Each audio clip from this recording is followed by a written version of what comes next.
Get the main message, which is in the world we live in, everything's connected to everything else. My name's Ken Loenza Jr.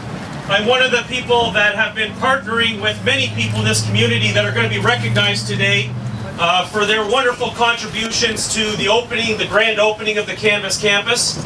But before I do that, I want to welcome our very special guest today.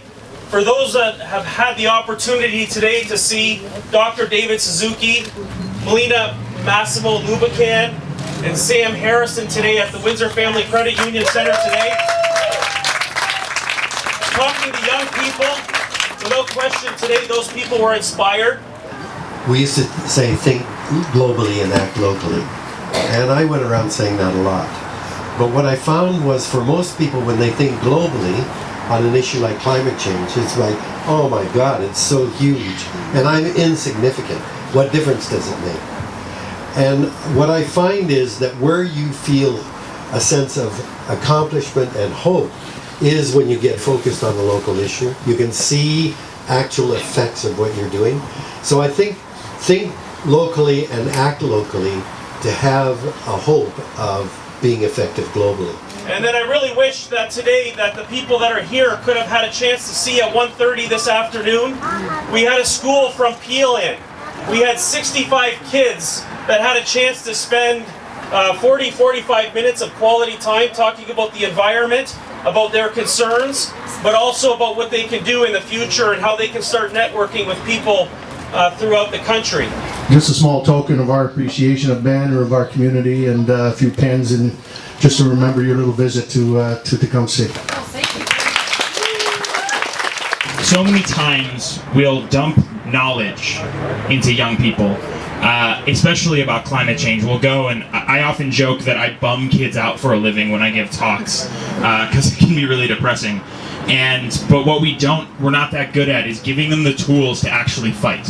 Giving them the tools to fight for their future. In order for a spark to become a fire, we have to have the right ingredients ready. This TV, this educational initiative, this is your home.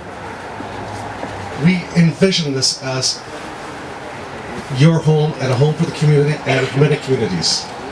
It's going to be a place for youth and where they can come and talk about social justice issues, talk about the environment, talk about the culture and history of Indigenous people. So I think that the young people in this community are going to find this interesting. It was a wonderful resource, so I just wanted to say thank you. You know, it's been a very, very inspiring day for all of us, and it gives us a small reminder that sometimes we take every day, everything that we do for granted.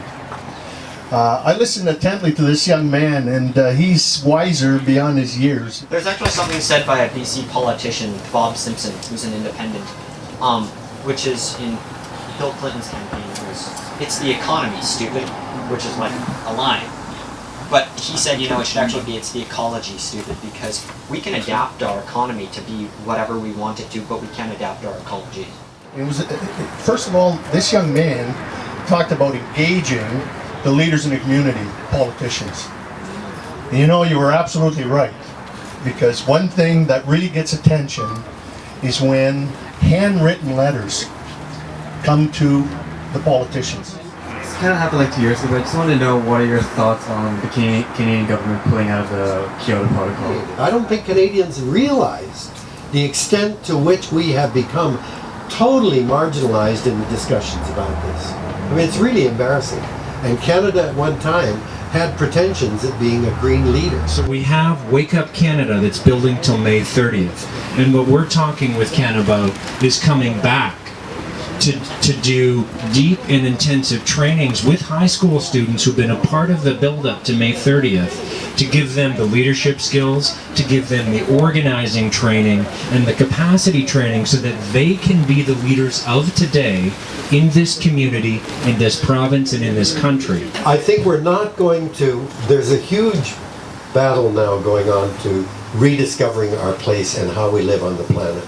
And it's not all about recycling and don't litter and turn off the lights and turn off the tap when you're brushing your teeth and all that. I mean, those things have got to be a part of the way we live, but we need a real paradigm shift. You know, this type of thing couldn't happen with a lot of community, and I think that's what we're celebrating here today. We're celebrating community, history, culture, people, and just the chance to be together, to learn together. So I want to thank you very much for coming down. Obviously, you're a very special I'm guest. so thrilled and honored to be part of this, because I really believe that the unit of survival into the future is going to be local communities. And what I've witnessed here is the heart of a very, very powerful community. And it's pretty hard to argue how you can say no, that other communities aren't entitled to have this type of experience. So we have to push for that. So thank you very much for sharing this day.